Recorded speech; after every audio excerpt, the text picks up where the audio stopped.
Hey guys, I just thought that was a really hard-fought, great win on the road for our guys.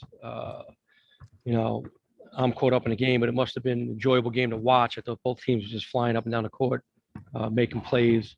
I thought it was just really impressive for our guys. We've been in a lot of these close games that went the other way from a bounce here or there or a missed shot. For our guys to keep staying, keep playing, keep believing in each other, making plays, and obviously John Harrow was just tremendous again tonight. Jamari Wheeler, I thought those seniors really willed us to victory today. Obviously Marion Jones really got it going first half, and then late in the second half too. So really impressive to see what Teddy Allen did as a basketball player. We were throwing the kitchen sink at him. We were trying to blitz him, we were Xing him, we were doing everything really talented. And but I'm just proud of our guys. I thought we showed a little fatigue in the first half, a bunch of turnovers, but we took care of the ball in the second half, and it made a huge difference for us. Dave Melander, let's begin with you, and then Corey Geiger, you're on deck.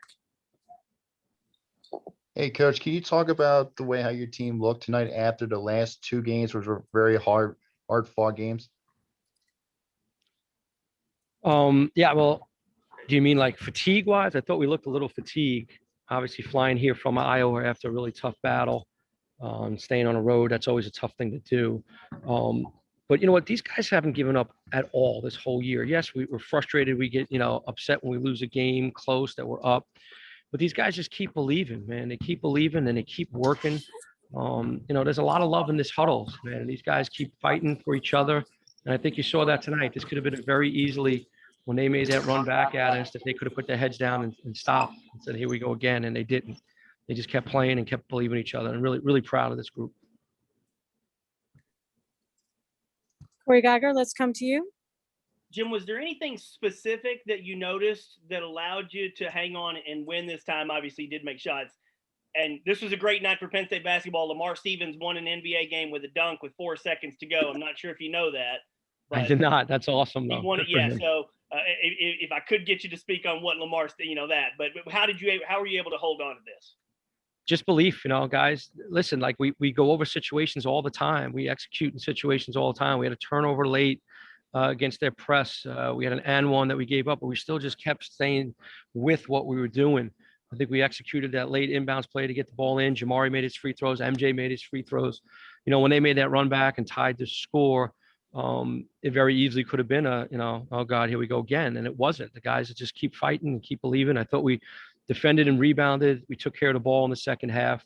And again, I thought it was just the connectiveness of the group and just saying we're not losing this game.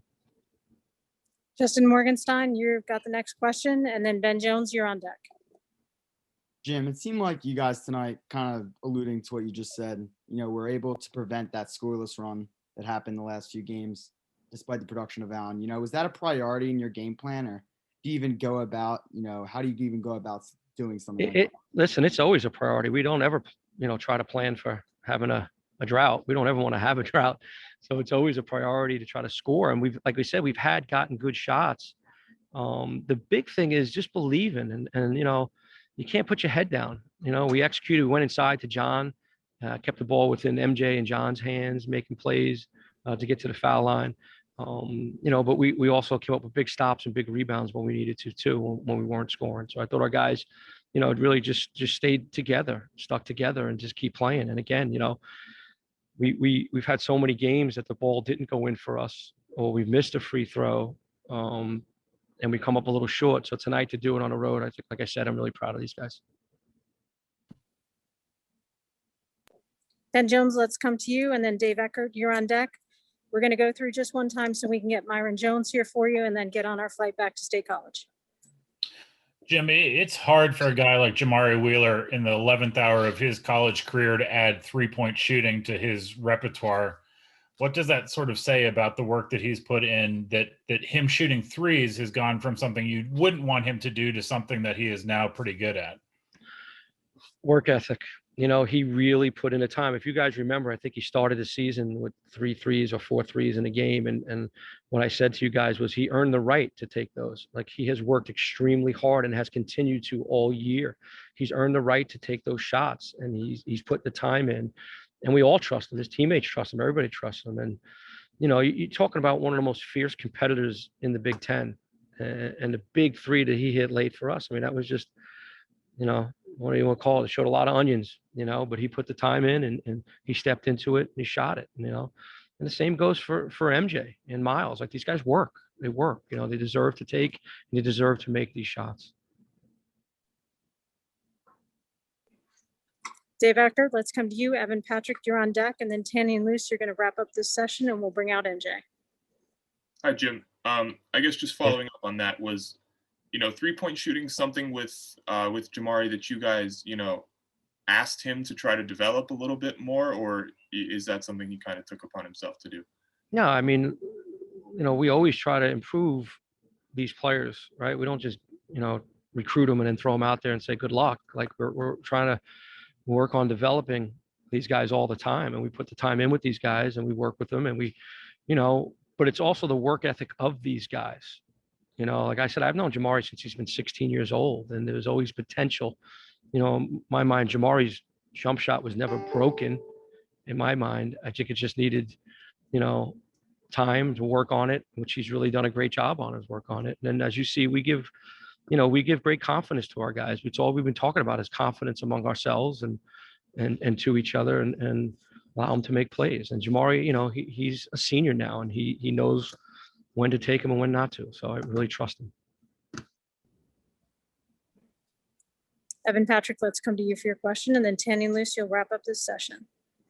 Jim, what did you see out there that really went into Myron's career night? I mean, was it simple as just him knocking down shots, and how important is it to have a guy like that when there's someone on the other side putting up 41? Yeah, you know what? MJ is a great kid. He's a competitor. He is a junkie, basketball junkie, man. He's in the gym all the time. He didn't have a great night at Iowa. He knew it. He put it on himself. You could see it the day after too. He was disappointed. And, with someone like MJ, it's just like, come on, man, just go out and play. Just go out and play. And that's what he did. He came out. He was aggressive. He was looking for his shot. He got it going, and it was huge. I mean, for MJ to score 29 points was vital, because we couldn't guard Teddy Allen. He was going off. And I remember one point in the first half, I was like, we were all like, this guy's going off. He's killing us. I'm like, yeah, but MJ's got 18 too. So we're kind of right in there. So let's just keep plugging, keep playing. And what I thought was really impressive with MJ is, we had to sit him down a little bit with a couple of fouls when he had 3 fouls. And then he came back in the game, and he made some really big plays for us. And then obviously making his free throws down the stretch too. It's huge. Tanny and Luce, let's wrap it up with you with your question to end the session, and then we'll bring out MJ.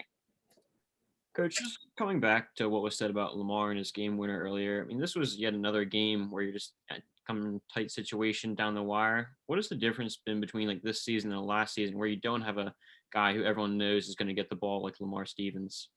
Yeah, well, it's different. When you look around the league, when you look around like us last year, we had Lamar. Like, obviously he's an NBA player. He's winning games in the NBA for the Cavs.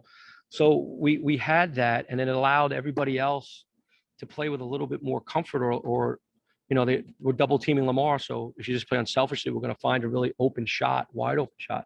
Where now these guys are thrust into roles where they might have to create their own shot, or we're trying to create shots for them.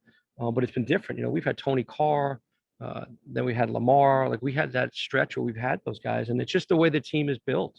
But these guys our guys are good players, and they work really hard, and to have to play off each other is a little bit different than just saying, okay, we're going to this guy and then he'll make the play or he'll make the decision.